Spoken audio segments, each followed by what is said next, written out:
بسم اللہ الرحمن الرحیم۔ صرف 5 منٹ کا مدرسہ قرآن و حدیث کی روشنی میں 170واں دن 20 جمادی الثانیہ۔ نمبر 1، اسلامی تاریخ۔ آخرت کے سفر کی تیاری۔ حجۃ الوداع کے موقع پر جب دین کی تکمیل ہو گئی اور پورے عرب میں اسلام پھیل گیا تو حضور صلی اللہ علیہ وسلم کے حالات سے اندازہ ہونے لگا کہ اب آخرت کا سفر ہونے والا ہے۔ چنانچہ آپ ہر سال رمضان میں 10 دن کا اعتکاف کرتے تھے۔ اس سال سن 10 ہجری میں 20 دن کا اعتکاف فرمایا۔ ہر سال جبرائیل امین کے ساتھ 1 مرتبہ قرآن کا دور کرتے تھے۔ اس رمضان میں 2 مرتبہ دور فرمایا۔ حجۃ الوداع کے موقع پر آپ صلی اللہ علیہ وسلم نے خطبہ دیتے ہوئے فرمایا، شاید اس کے بعد میری تم لوگوں سے ملاقات نہ ہو سکے۔ جمرہ عقبہ کے پاس کنکری مارتے ہوئے حکم دیا کہ تم مجھ سے حج کے اعمال سیکھ لو۔ اس سے پہلے جب سورہ نصر نازل ہوئی جس میں اللہ تعالی کی طرف سے فتح و نصرت اور لوگوں کے دین میں داخل ہونے کی خبر کے ساتھ اللہ کی حمد و ثنا اور توبہ و استغفار میں مشغول ہونے کا حکم سن کر آپ سمجھ گئے تھے کہ اب دنیا سے رخصت ہونے کا وقت قریب ہوتا جا رہا ہے۔ آپ صلی اللہ علیہ وسلم دامن احد میں تشریف لے گئے، وہاں شہدائے احد کے لیے دعا فرمائی۔ واپس آ کر خطبے میں فرمایا، لوگو، میں تم سے پہلے حوض کوثر پر جا رہا ہوں، وہاں میں تم سے ملوں گا۔ مجھے تمہارے بارے میں صرف اس بات کا خوف ہے کہ تم دنیا میں مشغول ہو جاؤ اور دنیا تم کو پچھلی قوموں کی طرح ہلاک کر ڈالے۔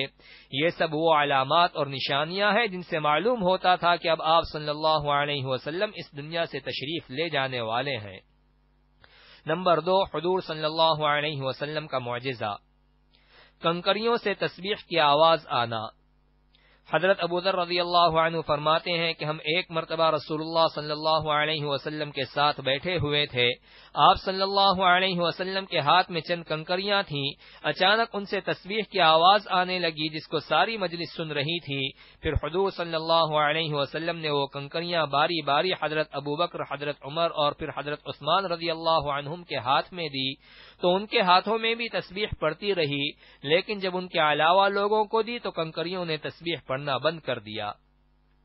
نمبر 3، ایک فرض کے بارے میں۔ عشاء کی نماز کی اہمیت۔ رسول اللہ صلی اللہ علیہ وسلم نے فرمایا، جس شخص نے عشاء کی نماز جماعت کے ساتھ پڑھی گویا اس نے آدھی رات عبادت کی، اور جس نے فجر کی نماز جماعت سے پڑھ لی گویا اس نے ساری رات نماز پڑھی۔ نمبر 4، ایک سنت کے بارے میں۔ آئینہ دیکھنے کی دعا۔ جب آئینے میں اپنا چہرہ دیکھے تو یہ دعا پڑھے، اللہم حسنت خلقی فحسن خلقی۔ ترجمہ، اے اللہ تو نے میری صورت اچھی بنائی ہے پس تو میری سیرت بھی اچھی بنا دے۔ نمبر 5، ایک اہم عمل کی فضیلت۔ توبہ سے گناہوں کا بھلایا جانا۔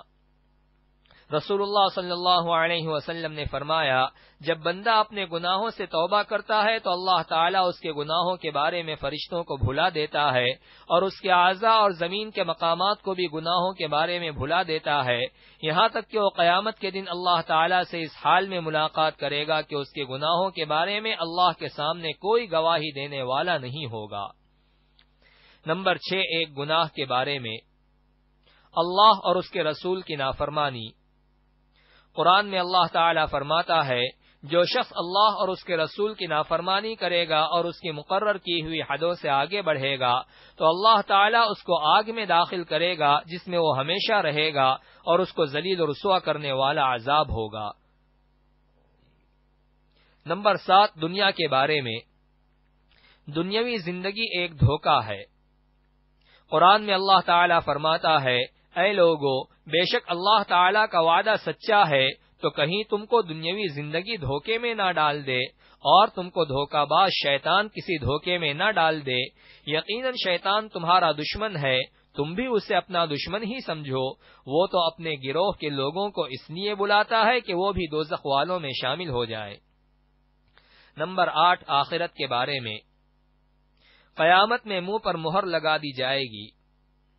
رسول اللہ صلی اللہ علیہ وسلم نے فرمایا، تم جب قیامت کے دن پیش ہوگے تو تمہارے منہ پر مہر لگا دی جائے گی اور آدمی کی سب سے پہلی چیز جو بات کرے گی وہ اس کی ران اور ہتھیلی ہوگی۔